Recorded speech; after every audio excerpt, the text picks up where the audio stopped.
Happy Friday, everybody. Glad to have you watching with us today. Thank you for joining us. Of course, I'm here with Mike Barker, and I'm Corbin Delaney. We're here to talk about some insulin resistance. We are Corbin, IR. Mm-hmm. It's also referred to as insulin dysregulation, either way, but I prefer to call it IR myself. Absolutely. So, yeah. Absolutely. And of course, it is a major problem that's affecting multitudes of horses around the world, and we'll get into some of the reasons why here in just a little bit. Absolutely. Before we get started, let's do just a few housekeeping things. Of course, with our live events, we always have giveaways. Our grand prize giveaway, the link to that should be scrolling at the bottom of your screen. Feel free to enter that at any time, but you may want to wait just a little bit later into the presentation where I'll give out our secret code, which will double your chances of entering. We also will be doing our trivia today. So we're going to ask a trivia question. You'll have 2 minutes to answer that question, and we'll randomly select someone who got the answer correctly to win today's prize pack.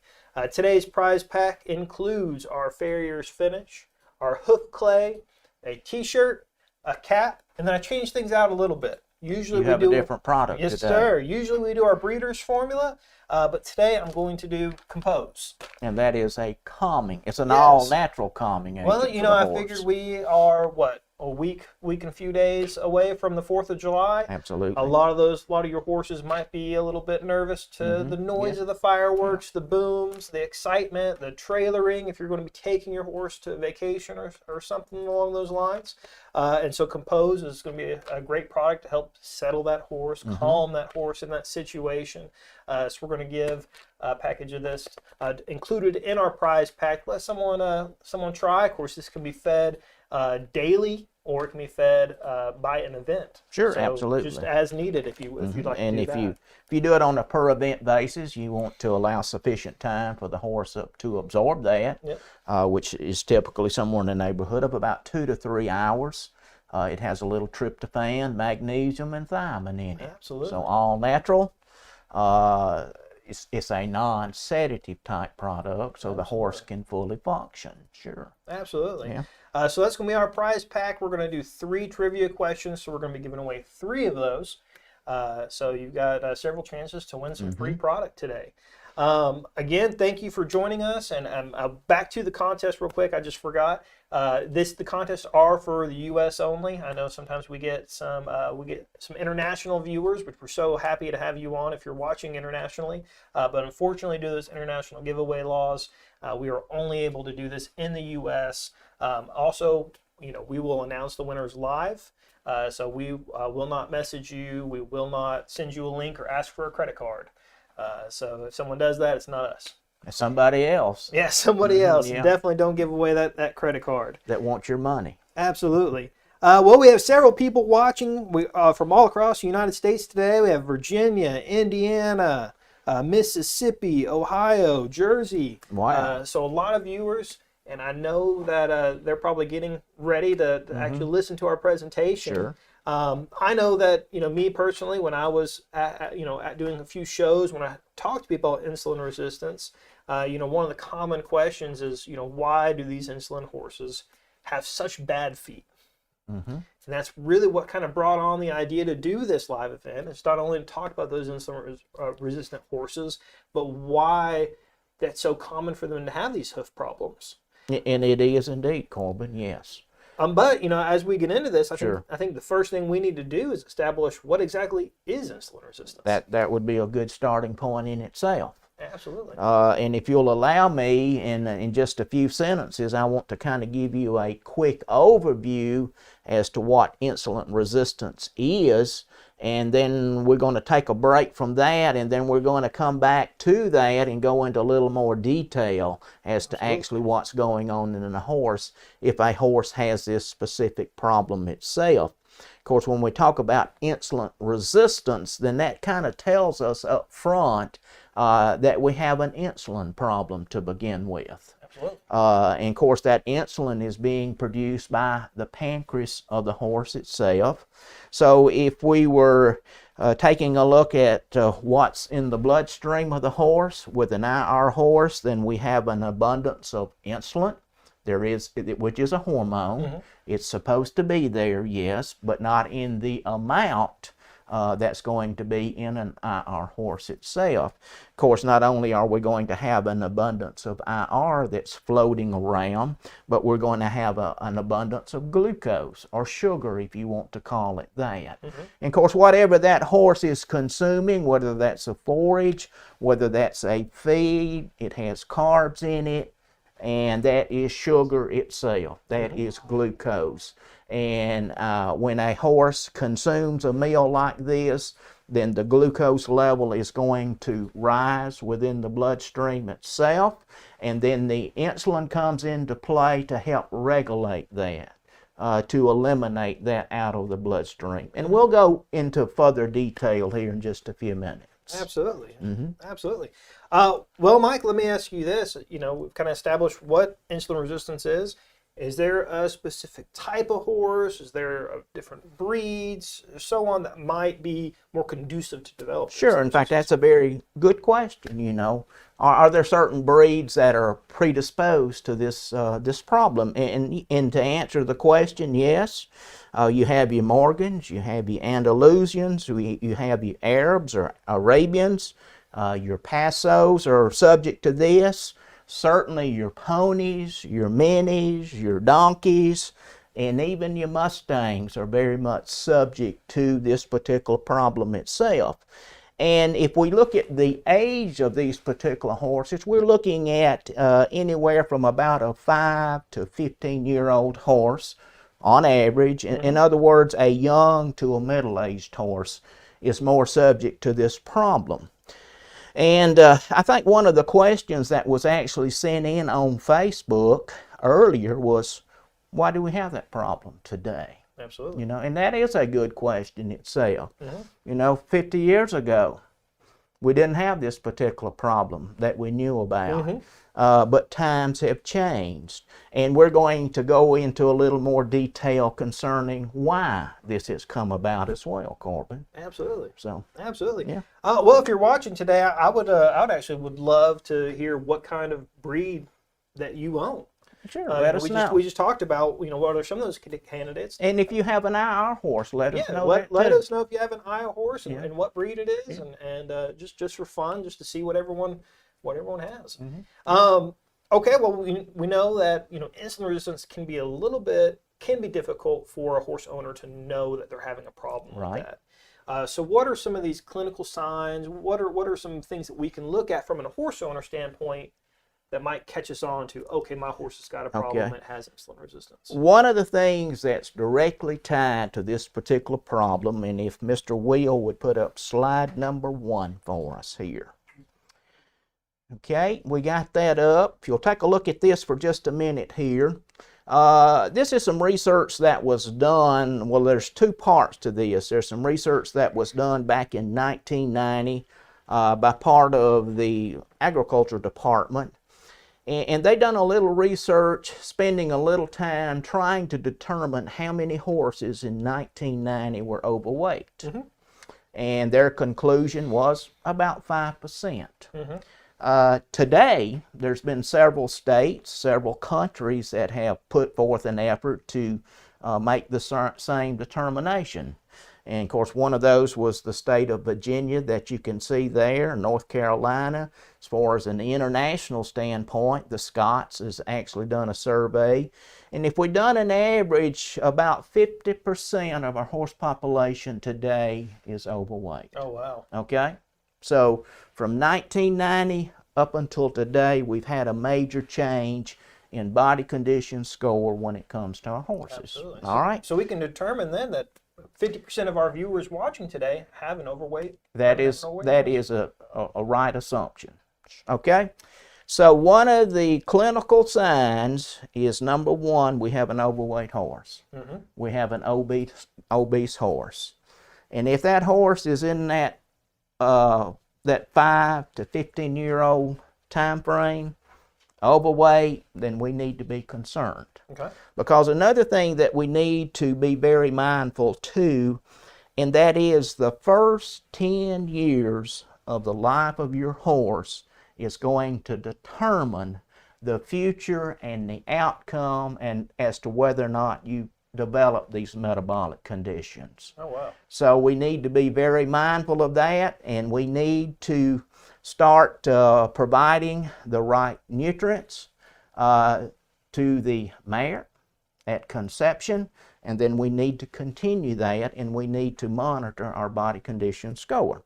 Of course, not only is this horse overweight, but it's very tough to get the weight off of this horse itself. It wants to stay there. And so this is a very easy keeper. The horse is going to gain weight readily on a few calories, on a few carbs, and we're going to talk about some things that we can do to help the situation there. A lot of times this horse is going to end up with fatty deposits on the body of the horse, whether that's the rump. A lot of times it's going to have a crested neck, and these are just telltale signs that we've got something going on. Of course, this horse is also very much subject to an inflammatory response, and that's going to work against the overall health and well-being of the horse itself. Of course, we may see some excess water consumption. Excess water consumption brings on excess urination as well. And then the one thing that these horses are going to be very much subject to and prone to if they have IR is laminitis.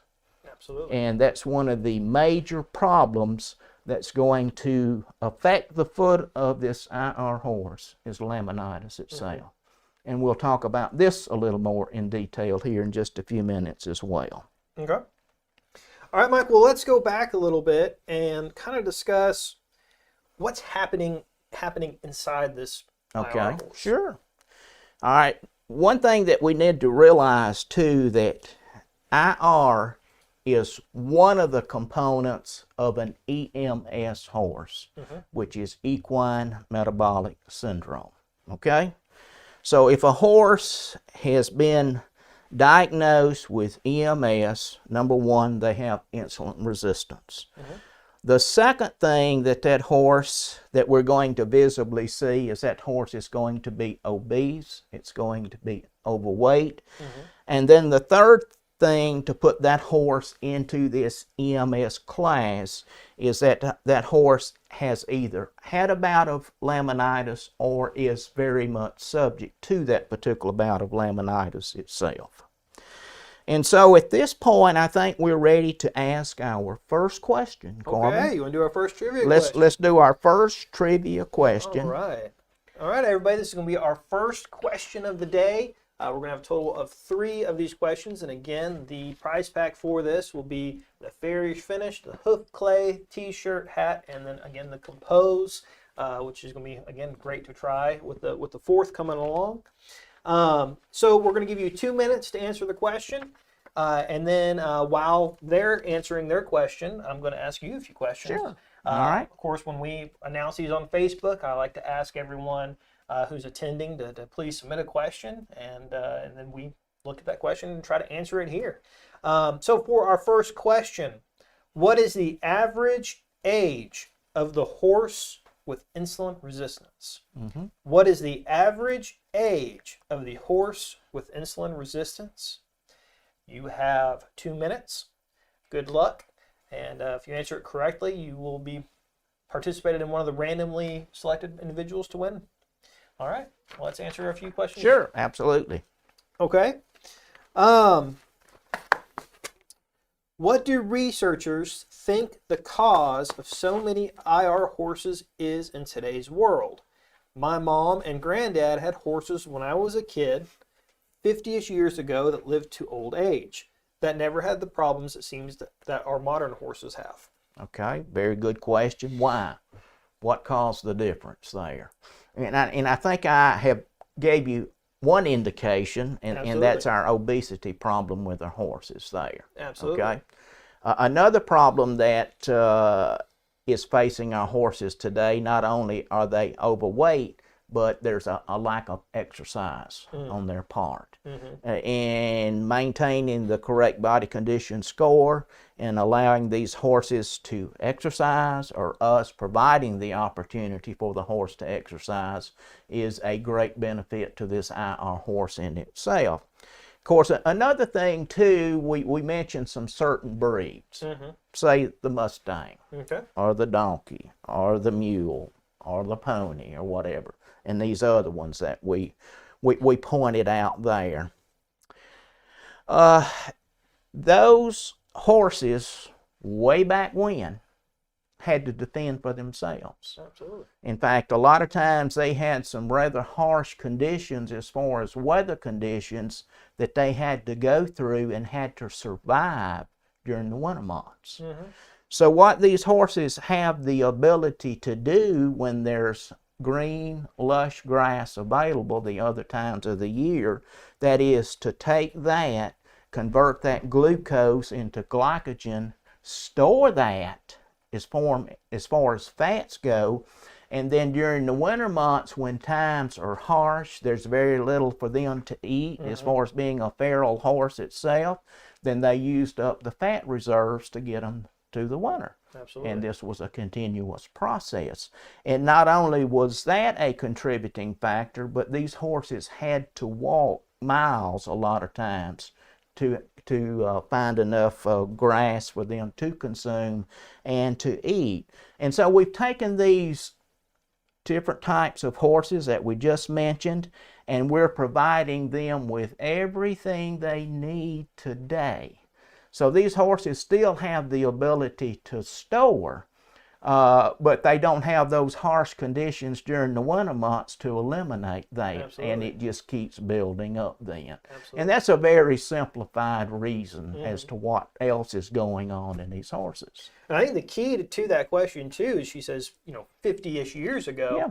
and the life of that horse and the work that horse Oh, performs yeah, sure. has changed dramatically from today to 50 years or even 100 years ago. Very excellent point. In fact, those were work horses.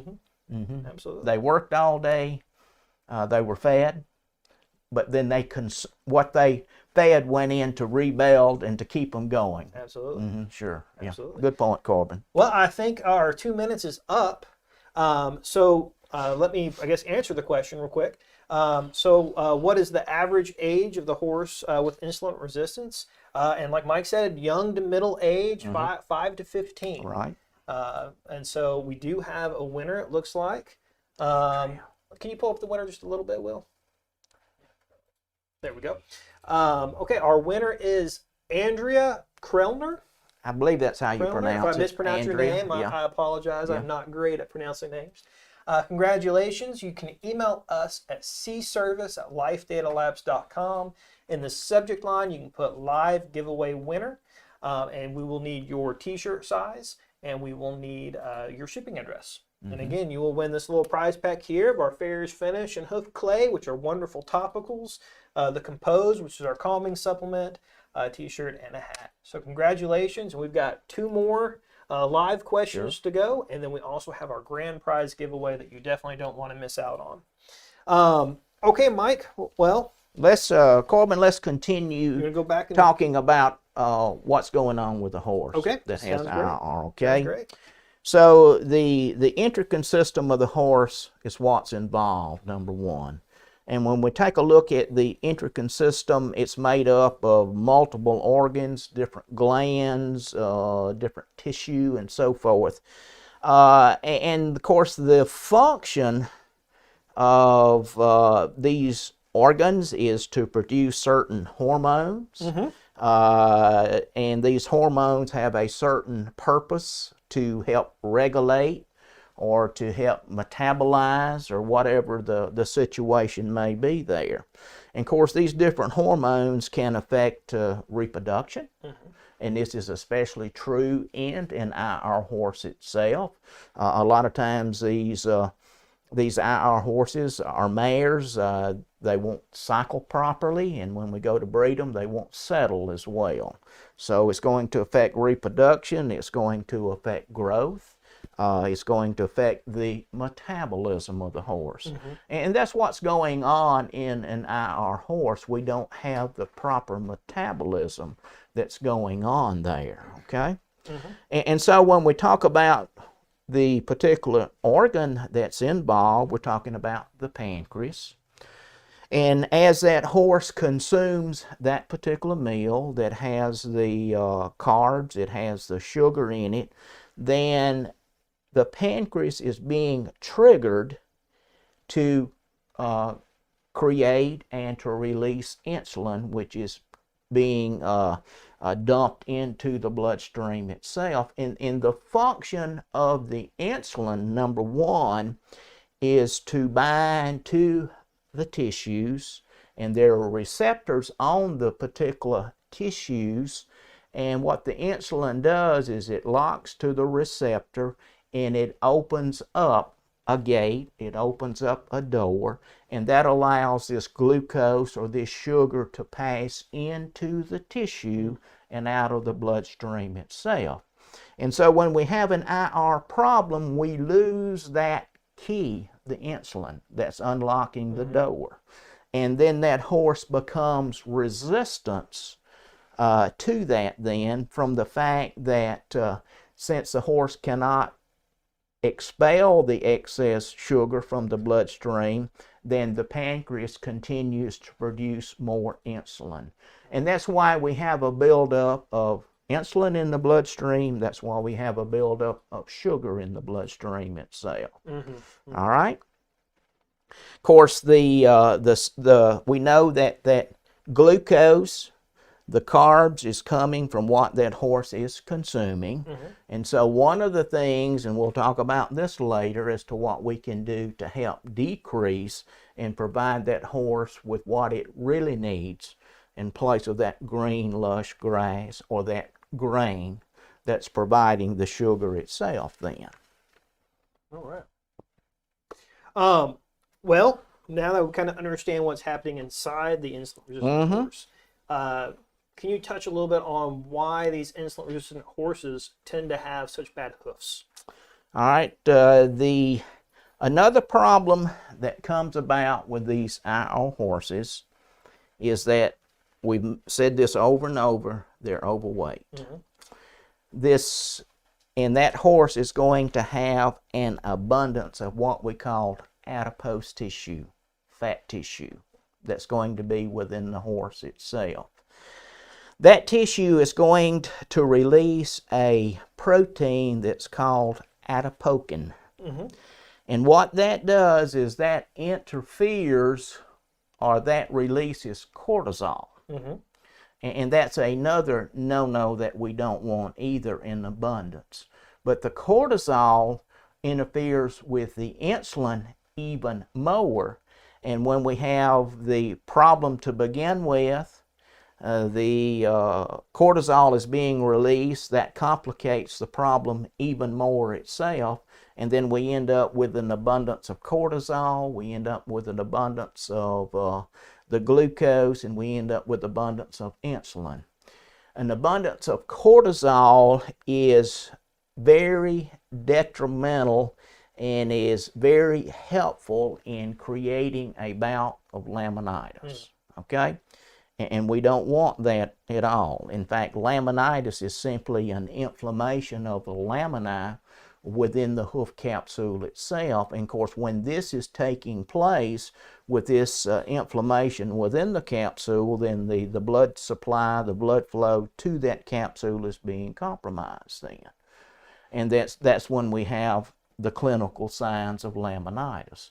And of course, we need to treat that as an emergency at that point. We need to get our farrier, we need to get our vet involved, and our goal is to restore the blood flow back as quickly as possible, reduce that inflammation, and that's going to help make the horse more comfortable at that point in time. Of course, the horse is under extreme pain as well.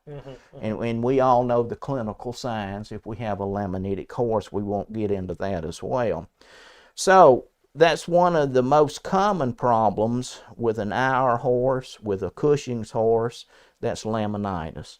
And anytime we have a horse that has had a bout of laminitis, and especially if it's a chronic situation where it's an ongoing situation, you can almost bet that you're going to end up with some wall separation.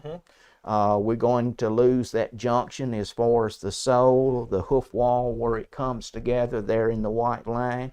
And of course, anytime we have that separation, then that allows bacteria, that allows fungi to get in and under the hoof wall itself, and then that horse becomes a prime candidate for white line disease as well. Absolutely. Of course, at this point, the hoof wall is compromised. And of course, that just allows bacteria and fungi to take a hold to work on that foot itself. Gotcha. So we can have multiple problems going on just from laminitis itself. Okay, we touched on laminitis, we touched a little bit on the white line disease. Are there other hoof problems that we can also associate with these horses? Sure. I mean, if we don't do a good job in picking up and cleaning these feet, then thrush is an ever-present problem as well, or can be, you know. And if we don't jump on the situation quick enough where a horse has laminitis, then we can actually have some movement of rotation of the coffin bone itself, and then we end up with a compromised hoof capsule that we have to deal with the remainder of that horse's life then. So, yeah. And then I know, when we talk about the insulin-resistant horse, we also, as we've mentioned many times, we also have that problem with obesity. Does that overweightness also play a role? Yes, it is. In fact, that's going to apply more pressure to that hoof capsule itself.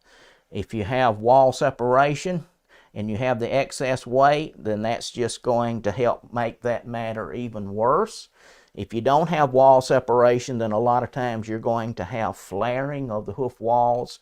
And of course, that's going to compromise that sole wall junction that's going to allow bacteria and fungi to enter at that point as well. And not only is that excess weight going to work on the foot of the horse, it's going to work on the joint and the skeletal system of the horse as well. Yes. Yep. Absolutely. I think we need to stop right here and let's go to question number 2 is what I've got in my notes right now. Trivia question number 2. All right, everybody, get your hands on the keyboard. You're going to have 2 minutes to answer this question. And if you get it correct, then you'll be one of the ones that might be possibly randomly selected to win our second prize pack, which again is the Farrier's Finish, Hoof Clay Composed t-shirt and hat. So this is question number 2. What does EMS stand for? EMS. EMS. What does EMS stand for? You have 2 minutes to answer. And in the meantime, I'm going to ask Mike some more of your questions that you offered up on Facebook. Sure. So I'm going to take a sip real quick. And EMS does not stand for Emergency Medical Service. No, it does not. Okay, so Mike, how much grass is too much? How much grass is too much? Best way, best feed, best supplements to keep weight on an IR horse who is not overweight but is a skinny keeper. How much? Typically, we shoot for anywhere from 1.5% to 2% of the body weight of the horse when it comes to forage on a dry matter basis. So if we were shooting for 2%, if we have a 1,000-pound horse, then we're looking at 20 pounds of dry matter basis for that horse to consume on a daily basis. Yep. Now, we realize that the majority of our horses are overweight that have an IR problem. Yes. Now, we have a handful that can be hard keepers, that can be thin. But I'd also caution the individual, too, that if that horse is, say, 15 or older, and that horse is losing weight, and the horse has IR, there's another metabolic condition that's tied in with IR, and it's Cushing's disease. And Cushing's disease is the one that creates the long hair coat that doesn't want to shed in the spring of the year. It also creates a loss of muscle mass a loss of weight in the horse. So I would want to check that as well. You know, if you're 15 and older, horse is losing weight, make sure that we don't have a Cushing's problem. In other words, I'm saying that you can have an IR and a Cushing's problem together at the same time. And that just makes it more detrimental to the foot of the horse when you have both of those there itself. So 1.5 to 2% of the body weight as far as forage. And what was the other part of the question? Did we answer it all? I believe the best way, best feed, best supplements to keep weight on the IR horse. Yep, and of course we always want to feed a balanced diet, number one.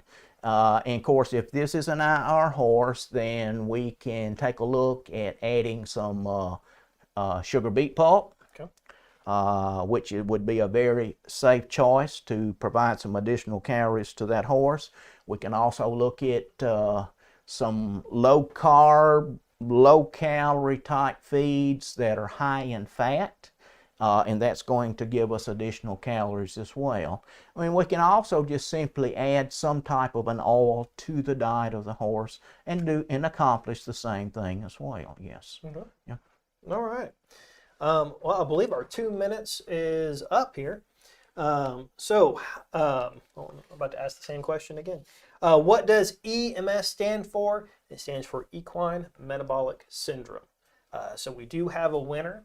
The winner is Beth Panfile. And again, if I mispronounce your name, I apologize. And congratulations, Beth. Yes. Congratulations, Beth. You're going to email cservice@lifedatalabs.com. In the subject line, just put live giveaway winner. And you'll be, again, receiving this prize pack right here of the Compose, Finish, Clay, T-shirt, and hat. We'll just need to know your T-shirt size and your shipping address. So congratulations, just include that in the email. And we still have one more trivia question plus our grand prize giveaway. So don't forget about that. And again, that grand prize giveaway has been scrolling there at the bottom of your screen. Yeah. You can enter in that at any time, but we will be announcing the secret code to that giveaway at the end of this, which will double your entries. So, all right, well, let's get back into the presentation here. Sure. All right, Mike. How do we manage these IR horses? Yeah, what do we do once we've been diagnosed with this particular We've got the problem there? been diagnosed. What do we do now? Okay. Of course, number one, there is no cure for IR. So the only thing that we can do is to manage the situation itself. All right. And of course, one of the things that we need to start immediately is a diet. We need to pull the excess weight off of that horse, okay? And that diet is going to involve reducing the amount of sugars, the amount of carbs that horse. This green, lush, cool season grass is our culprit there. High carbs, high calorie, high sugar, and that's what this particular horse does not need at all. So if the horse is able to graze, then we're going to do that on a very limited basis. We may also incorporate a grazing muzzle for the horse itself to reduce how much the horse is actually consuming. Of course, we also know that there are certain times during the day where the sugar level or the fructan level in these cool season grasses are higher than other parts of the day. And during the afternoon, that's when our sugars are the highest, so we want to avoid allowing our horses to graze at that point. Your best time is either at night or in the early morning hours if you're going to turn them out to do that. Of course, we're going back to the basic diet of the horse. We're eliminating all those calories, but we still need the nutrients that horse needs on a daily basis. So one of the things that we could entertain would be to add a forage balancer to the diet of the horse, and this is going to provide the nutrition that the horse needs daily, and we're separating that from the calories itself. Absolutely. Okay. And then the other thing that's extremely important to help pull the excess weight off is exercise. And so if this horse is not accustomed to that, and if the horse is able to exercise, then we start out slow, 2 to 3 times a week, 15 to 20 minutes at a time, and then we'll gradually build up where we hopefully can do that on a daily basis itself. Absolutely. Okay? Absolutely. All right. Well, Mike, you said that, there's no cure for this IR horse. So what can we do as a preventative? Very good question in itself, too. As we mentioned earlier, we're going to provide the horse with a balanced diet. And when we say a balanced diet, we're going to make sure that that horse is receiving sufficient protein. Not too much, not too little. Of course, one of the things that we're going to really be mindful of is the calorie intake. That horse needs certain minerals, it needs certain vitamins, and it needs certain amino acids. And those have to be provided on a daily basis in the right amount and in the right proportion and ratio to each other when we do that. Another thing that we want to do as far as prevention is to maintain the correct body condition score from the get-go. Okay? From early stages in life all the way through. Okay? Absolutely. And Mr. Will, if you'll pull up slide number 5 for me. This is what we're shooting for right here. Body condition score of a 5, and if you'll go to the next one, 5 or 6, that's our goal. And these are some very nice looking horses there. They have some finish to them, okay, very nice. And then if you'll go to slide 7, we're at the point now where this is not acceptable. This is what we call a fleshy horse here.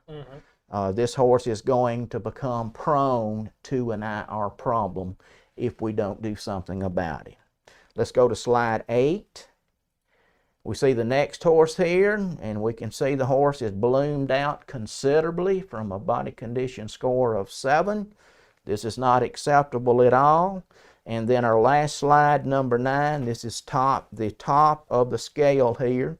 This is our extremely fat horse. If you look at the neck, you can see the crest there itself. And this is totally unacceptable. This horse would be highly subject to an IR problem if it doesn't already have one. It's a horse that's very subject to a case of hoof issues, especially laminitis as well. So our goal is to maintain a body condition score of at least 5 to 6. Another thing that we can do as far as prevention is exercise, and we've said this over and over again. And we've already made this statement as well, that how you treat that horse in its early life, that first 10 years, is going to be an indicator of the quality of life that horse is going to have the rest of its life then. Absolutely. So we start at an early age in doing that. Absolutely. Another problem today too, slide number 10, Will, and that is, if you take a look at this, mismanagement due to overfeeding idle horses causes 70 to 80% of our laminitic horses. Mismanagement from feeding, okay? And mismanagement from feeding also creates our metabolic issues as well. Absolutely. IR as well. Okay? Absolutely. All right. Well, we still got question number 3 We here. do. We're going to go ahead and knock that one out. Yeah, let's go ahead and take a look at number 3. And then I've got some other comments that we can talk about as well. All right. So question number 3, this is the last trivia question of the day. If you don't win, no worries. We still have our grand prize. We'll talk about it a little bit later. Again, these trivia questions are for the U.S. only due to those pesky international giveaway laws. But question number 3, what is the most common hoof issue with insulin resistance. What is the most common hoof issue with insulin resistance? You have 2 minutes. Good luck. And in the meantime, got a few more questions for you. And it's also the most common issue with a horse that has Cushing's too.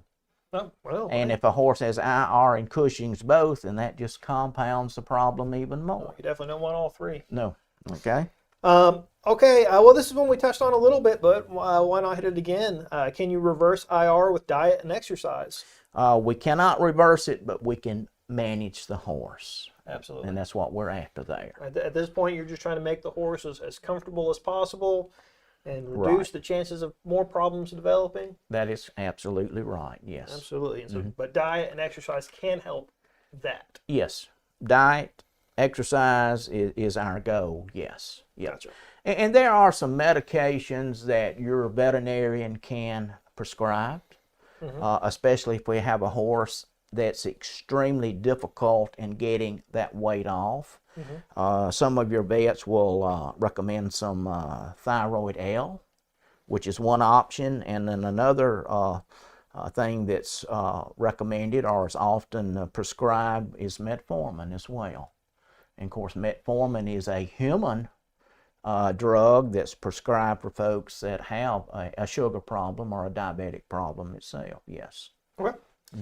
All right. This question right here is a little bit lengthy, but see, how can you add in a natural herbal treatment to help along with diet, turnout, and Tyrol L? I use chasteberry. I use chasteberry powder, but are there other things to help regulate metabolism? Yes, they are. In fact, you're using one of those already, and that's a thyroid L. And that's the purpose of that, is to regulate the metabolism of the horse. Of course, we're making the assumption that if this horse is overweight, that you're monitoring the diet of the horse itself as well. And yes, there are other supplementations that can be added to the diet. In fact, through the research that we have done here at Life Data Labs in identifying horses that have this particular problem, insulin resistance, then we were able to come up with a supplement called our Life Data IR. Insulin R formula? Right, our Insulin I formula, yes. And I believe that would be it right here. This is a pelleted product that can be fed along with what you can safely feed your horse. We're going to feed 1 cup per day. This would be a 30-day supply for the IR horse itself. And there are certain minerals, vitamins that have been identified and put together in this formulation specifically to help improve the metabolism, the glucose metabolism, the insulin metabolism that's in this particular product here. And of course, one of the critical factors too, and we've mentioned this over and over again, is that this horse is subject to laminitis. And so what we recommend besides the IR is to incorporate or add our Farrier's formula to the mix as well. Absolutely. And what Farrier's formula is going to do, it's going to help improve the overall hoof quality of the hoof. And if we can maintain a good, healthy hoof, we're less likely to have some of these problems that we have mentioned earlier. Absolutely. And of course, one of the most important aspects of what Farrier's formula is going to do is that it's going to internally regrow the foot. And as it internally does that, it's going to improve the attachment mechanism, the lamini. It's going to strengthen that. And we always want to have a good, strong bond there. We never want to lose that. And not only do we get that benefit, but we also get the benefit it's going to thicken and strengthen that hoof wall so that we have less chance of flaring if that horse is overweight. And then the other good thing that it's going to do, it's going to thicken and improve the overall sole of the foot as you feed the product together. Absolutely. So these complement each other. Absolutely. The IR is going to address the metabolic situation. the Ferris formula is going to protect the foot of the horse then. Absolutely. And they were designed to be fed with each other. Yes. Absolutely. Yep. And I know our latest round of research really aimed at the specific conditions in the horse. Of course, insulin resistance. We did one with laminitis. Of course, we did one with Cushing's. We have products for all of those. But as you mentioned, this insulin-resistant horse can have laminitis. It can have Cushing's. And so you wouldn't want to feed the products all together. We have the Lamina formula. You wouldn't want to combine that with the Insulin R formula. But if you have a horse that has insulin resistance, that becomes the top priority. It does. Correct? Right. So if you have a horse with insulin resistance and laminitis, then we would suggest using These two products together. Because that insulin resistance is going to take top priority. It's the same thing with Cushing's and our adrenal formula. You would want to, if that horse has insulin resistance and Cushing's, you would feed these two as well. And if you actually look at our website, we have a chart on our website which lists the specific conditions and the products that we recommend, and you can actually find that in our products to look at. Okay, well, we're definitely over our 2 minutes there for the trivia question, so let's get that answered real quickly. And we can dive more into the Insulin R if anyone has any questions. As always, we're pretty laid back, and so anytime you have a question, feel free to drop those into the comments. And here at the end, we'll definitely look at some of those additional questions and answer them. So the answer to question number 3, what is the most common hoof issue with IR, which I'm pretty sure we talked about it like 2 seconds ago. It's laminitis. So we do have a winner. Congratulations to Anita Reese. Anita Reese, congratulations. Email us at cservice@lifedatalabs.com. I believe that email has also been floating in the below there. But email us at cservice@lifedatalabs.com. Subject line, you can put live giveaway winner, and you will win this prize pack. That's it for our trivia questions. But we do have our grand prize giveaway, so stay tuned for that. Let me spend one more minute on the IR here. Okay. And let me go down the list as to the benefits of the IR formula. It's going to help with glucose metabolism, which that's our problem to begin, one of the problems. It's going to help with fat metabolism, which is another problem with an IR horse in itself. The other problem, it's going to help with the insulin action, to help improve insulin, unlock this key or this door for the sugar or the glucose to leave the bloodstream itself. It's going to help with inflammation. It's going to help support what we call proper metabolism itself, and it's going to help with weight control as well. So you have those added benefits from the IR itself. And all these things that we just mentioned are a direct problem with what's going on with the IR horse. Absolutely. Yeah. Absolutely. And I know the IR formula, or the Insulin R formula, it is brand new. It came out in January, February. Sure. So it may be still a little bit difficult to find, out at your local tack and feed store or wherever you order from if you order online. So probably the best place to get this at currently is through us at lifedatalabs.com. But if you do order products from someone such as Ferris Formula or so on, anyone is available to get this. So if you request it through your usual dealer, they should be able to get it and order it, and so that we can provide it for them. So, all right, Micah, do we have anything else you'd like to cover on the? Are there any questions that we need to address at this point in time? Are we good there? We actually do. Is Insulin R formula fed instead of a balancer or with a balancer? I believe we suggest just the Insulin R formula and the Ferris formula double strength. That is our suggestion, just the two products itself, yes. So you wouldn't actually need the forage balancer. You wouldn't need the forage balancer, that is correct, yes. Yep.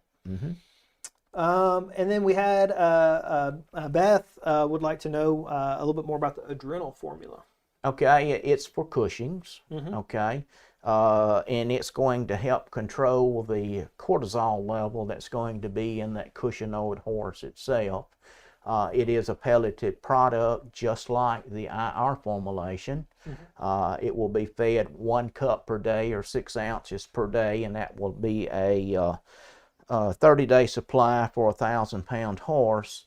Of course, the Cushing's formula is not going to cure the problem. All we're trying to do is to manage and prolong. If we catch Cushing's at an early age, then that's going to help really prolong the usefulness of this horse itself. Absolutely. Of course, Cushing's, if your horse just has Cushing's by itself and not IR, then we would feed the Cushing's formula with the Ferris formula. So feed adrenal with the double strength. The Cushing's will complement the Ferris formula to help protect that foot against laminitis and all the secondary issues that horse is going to be subject to. Yeah. But if you have Cushing, if the horse has Cushing's and insulin resistance, then you would do the Insulin R formula. That's right. It would trump the Cushing's then. Absolutely. Yes. Absolutely. Yep. And we actually have several testimonials that have been rolling in. Yeah. even, again, like I said, the Insulin R formula just came out. Yeah. And in fact, we may have another slide as far as testimonials. Yeah. Will, you want to pull up some of those testimonials? All right. This is from Alexis. And she says, I'm extremely pleased with the results of this supplement, talking about the Insulin R. And Gracie is now maintaining her weight loss through our New York winter very well. She has been on the supplement for just over a year, and I would definitely recommend it for any horse with insulin resistance. So we've gotten some very positive results Absolutely. out of it. In fact, we went through a 2-year field trial study before the product was actually released. Yes, absolutely. And those are more of those testimonials are available on our website. So feel free to go to lifedatalabs.com and check those out. Mike, do you have anything else to add on your presentation? I'm at my end, Corbin. The only other thing that we could do when we talk about hoof quality and protecting that foot, and especially the Cushing's or the IR foot, not only does nutrition play an important role, but controlling those environmental factors that work against the foot are highly important. And we do have a couple of products that are available to you from Life Data Labs. One is a liquid form called Farrier's Finish. The other one is going to be in a clay, a putty-like form. Both products are antimicrobial, so they're going to take care of any type of a fungal or a bacterial issue, whether that's thrush, whether that's some wall separation, white line. Seated toe can be used as far as an abscess goes itself.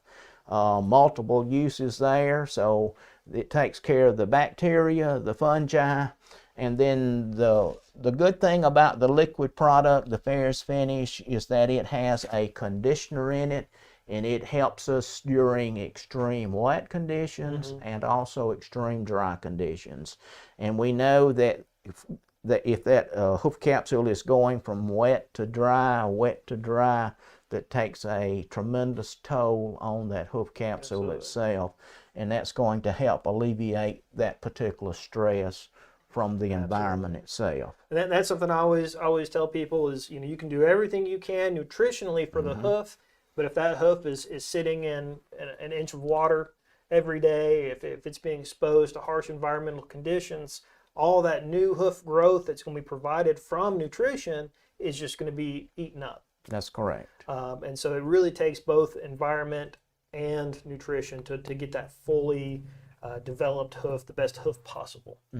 And both of these are very mild products. They're non-caustic products. And when you make the application, they're not going to burn, kill hoof tissue whatsoever. So very safe to use. Absolutely. But very effective. And I see we've got several questions coming in about the products. Real quick, let's do the grand prize. Talk about the grand prize, and then I will get and we'll start answering a lot of those questions that I'm seeing come in. So our grand prize that has been scrolling down at the bottom, you can go to lifedata.live/win. You can do that through now until Monday. Usually we announce the winner on Tuesdays, but Mike's actually going to be traveling this week, so we're going to announce it Monday at 2 o'clock. So you can enter in that contest from now till then. Go to the link, and there's several different prompts. You sign in using your email address and name. There's several different prompts. Every prompt can give you additional entries, so you can do just one, or you can do them all. The more you do, the more you can win. The secret code, which will double your entries, is actually going to be Insulin R formula. All one word, Insulin R formula. So that's the key word. That's kind of our thank you for watching live today, is that you're able to enter that in and double those entries. Then the other one, from my standpoint, to really get those entries in, is there is actually, you can share the contest with your friend. So if you share it with a friend, they enter in the contest, it increases your chance to win. It gives you more entries. So share that contest out with as many people as possible. Share this live event with as many people as possible, and you can increase your chances to win. We're going to have 2 prize packs with this contest. The first prize pack is going to be Insulin R formula and Ferris formula double strength. We know a lot of you watching today have insulin-resistant horses, and we want to help you. So we're going to give Ferris formula double strength and 2 bags of the Insulin R formula. Those 3 will be basically a 60-day supply for your average 1,000-pound horse. So that's one of our prize packs that you'll have the chance of winning. And then the other prize pack will be a Ferris formula double strength and a finish and a clay. So those are the 2 prize packs. We're going to have basically 3 winners, and those 3 winners will win one of those 2 prize packs. Very good. So we'll go live Monday at 2 o'clock to announce those winners. So good luck to everybody. I hope you enter. And if you have any questions about the contest, let us know. We do have a few questions here, Mike. All right. Sue would like to know, can you describe your research? The way that our research was done is that we asked for help in identifying through horse owners, through the farrier industry, through veterinarians, certain individuals that had horses that had this specific problem, whether that was insulin resistant, whether this was Cushing's, whether this was Laminitis, or whether this was anhidrosis. And those are the 4 specialty products that we have. So we had a multitude of horses that were submitted, that were identified. Blood was collected from each individual horse. It was sent here. We have a lab in-house. There was an analysis done on those to determine, especially the mineral side, as to what might have been deficient or what might have been in excess in these specific problem horses. Okay. Once that was determined, then these products were put together. The product was then sent back out to these horses from where the blood was collected, and then we done a 2-year field try in feeding these horses these particular products, and then the results were tabulated and put forth, and that's how it came about. We've seen some great results. It's actually, from my understanding, the only research of its kind currently going on right now, where they're looking at the mineral analysis of these blood samples. And then as far as Ferris formula goes, Ferris formula was formulated 40 plus years ago. Sure. And it came about during doing the same research through blood work, through the analysis of the blood work, to determine what was missing or what may have been in excess. And not only did Dr. Gravely in his early years do this research, but he had to determine, well, how much of a mineral or a vitamin does that horse need on a daily basis? And if this horse needs this mineral, If it needs a multitude of different minerals on a daily basis, does this mineral interfere with the absorption of another that the horse may need on a daily basis? And so I guess what I'm getting at, he had to determine what the proper ratio and proportion would be for these different nutrients that's in these particular products here. Absolutely. Of course, Ferrier's formula has been in existence for 40 plus years now. And Ferrier's formula is the only hoof supplement that's ever been independently tested, clinically tested, and the results published in the veterinary record. And this is the only hoof supplement that can make that claim itself. Absolutely. And it is the #1 recommended hoof supplement by the farrier industry in the U.S. And this has been an ongoing survey for a multitude of years now. Absolutely. So, from the research that went into Ferrier's formula, the same research was used to develop these other specialty products as well. And Life Data Labs has spent hundreds and hundreds and hundreds of dollars in research, trying to improve the overall health and quality of our horses across the U.S., around the world itself. They have invested thousands and thousands of dollars in lab equipment that we have in-house to allow the company to do that. Absolutely. Absolutely. Okay, I don't fully understand this question. Maybe you will, Mike. Have you given the amount of sugar and starches in the IR formula and the double strength Ferrier's formula? It would be minimal on either one. In fact, either product is very safe to feed to an IR horse, a Cushing's horse, or any form of a metabolic issue. I don't have the exact numbers in front of me, but it's minimal as far as the sugar content. If you'd like those exact numbers, we can get that to you. Absolutely. IR horses, can they still be ridden once weight is under control? Swelling around feet and easy to gain weight? Yes, but we would want to do that on a very limited basis. You know, you might want to start out exercising the horse to begin with without a rider, just walking the horse, and then we're going to gradually work up to that point. And if we can get sufficient weight off the horse and we don't have a hoof problem, a foot problem, we don't have a joint problem with the swelling and all that, then yes, once we get beyond that, the horse should be able to be ridden, yes. And your farrier could probably help you. Absolutely. Help you with that, sure. Determine that as well. Yeah. When they're working on the feet and so on, they can kind of, talk to them and they can tell you where those hoofs are and whether or not they feel like it can be ridden. What about the vet recommended product insulin wise comparing with your IR formula? I've been using Ferrier's formula religiously. I don't know the particular product myself. I know that it's out there.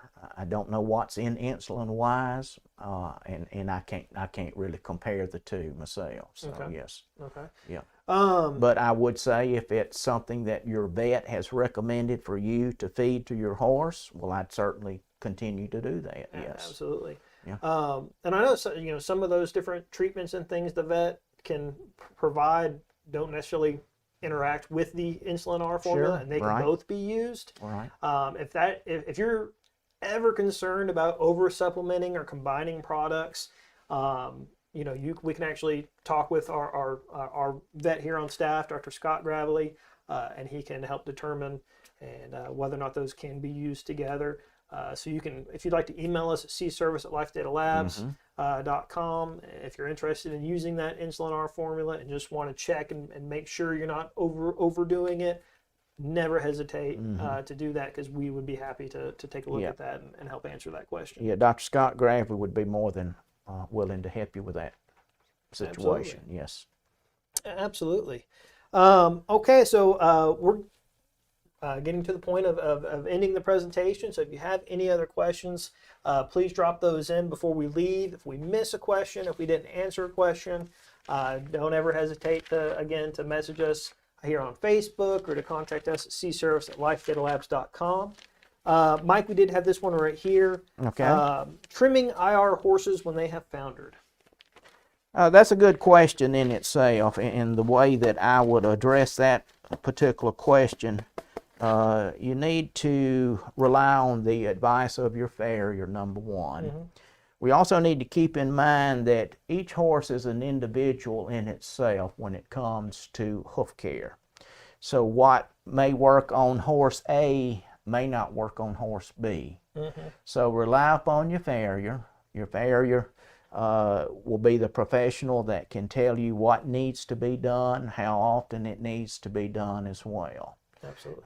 Some of our horses that have had bouts of laminitis or have actually had rotation or movement of the coffin bone may need some help therapeutically as far as shoes.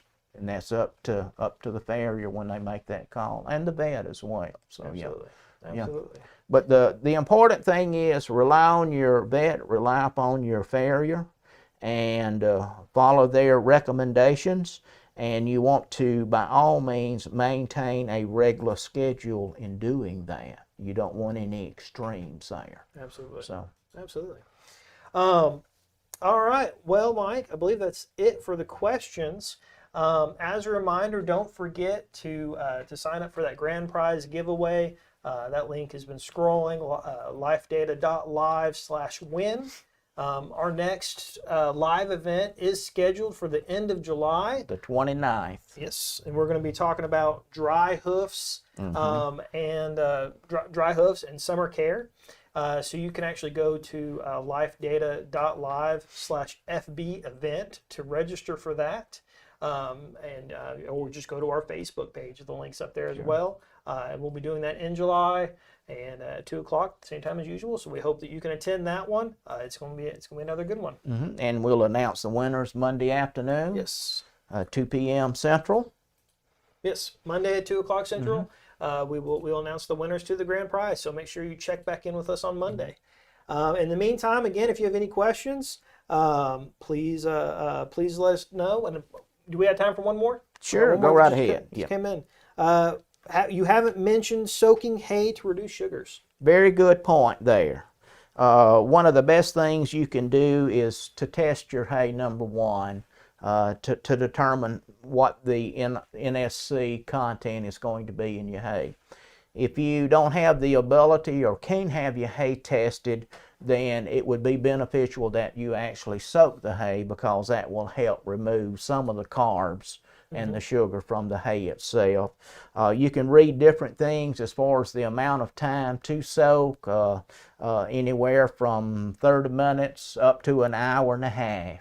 But the thing that you want to do is you want to feed that immediately after you soak the hay. You don't want to leave it out where mold or whatever might form on the hay itself. Good point, Jim. Absolutely. Okay, everybody. Well, again, if you have any other questions, please feel free to message us and let us know. In the meantime, we hope everyone has a wonderful weekend. Absolutely. And then happy 4th of July. That's right. It's around the corner. Absolutely. Right. Yep. Absolutely. So, thank you, guys. Thank you very much.